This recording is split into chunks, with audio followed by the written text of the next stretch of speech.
Icon star Allu Arjun నటించిన పుష్ప 2 ఎప్పుడు వస్తుందా అని ఎంతో మంది ఎదురు చూస్తున్నారు. టికెట్స్ ధరలు ఎలా ఉంటాయని కూడా అంతే ఈగర్గా వెయిట్ చేస్తున్నారు. ఆల్రెడీ ఈ సినిమా టికెట్ ధరల పెంపు విషయంలో మొన్నటి వరకు ఓ టాక్ నడిచింది. అలానే అవన్నీ రూమర్స్ అంటూ కూడా మరో టాక్ వచ్చింది.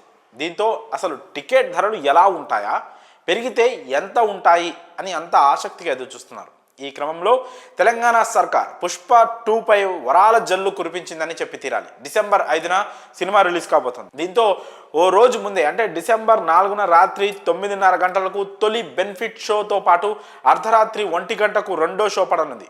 వీటి టికెట్ ధరలు సింగిల్ స్క్రీన్కు రూ. 1121, మల్టీప్లెక్స్కు రూ. 1239గా కేటాయించారు. ఇక ఆ తర్వాత మొదటి 4 రోజులు అంటే డిసెంబర్ 5 నుంచి 8 వరకు సింగిల్ స్క్రీన్కు 354, మల్టీప్లెక్స్కు 531, అలాగే డిసెంబర్ 9 నుంచి 16 వరకు సింగిల్ స్క్రీన్లో 300, మల్టీప్లెక్స్లో 472. ఇంకా డిసెంబర్ 17 నుంచి 23 వరకు సింగిల్ స్క్రీన్లో 200, మల్టీప్లెక్స్లో 354గా టికెట్ ధరలు నిర్ణయించారు. ప్రస్తుతం సోషల్ మీడియాలో ఈ టికెట్ ధరలపై రకరకాల మీమ్స్ మొదలయ్యాయి. వాస్తవానికి సామాన్యులకు ఈ ధరలు ఎక్కువగానే అనిపిస్తాయి, కానీ ఫ్యాన్స్ మాత్రం ఎప్పుడెప్పుడు సినిమా చూద్దామని ఎదురు చూస్తున్నారు.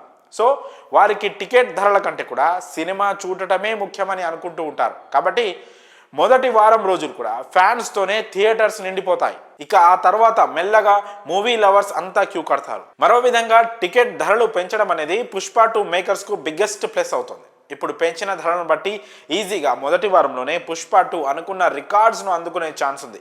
అదేవిధంగా ఏపీలో కూడా పెంచితే మాత్రం ఖచ్చితంగా ఈ సినిమా 2 వారాల్లోనే తెలుగు స్టేట్స్లో బ్రేక్ ఈవెన్ దాటి లాభాల బాట పడుతోంది. ప్రస్తుతానికైతే అక్కడ టికెట్ ధరల గురించి ఎలాంటి అప్డేట్ లేదు. అలాగే బుకింగ్స్ కూడా ఇంకా ఓపెన్ చేయలేదు. పుష్ప 2 ఇంకొక ఈవెంట్ను ఫినిష్ చేసుకోవాల్సి ఉంది. కాబట్టి అది కూడా కంప్లీట్ అయిన తర్వాత బుకింగ్స్ ఓపెన్ చేసే ఛాన్స్ ఉంది.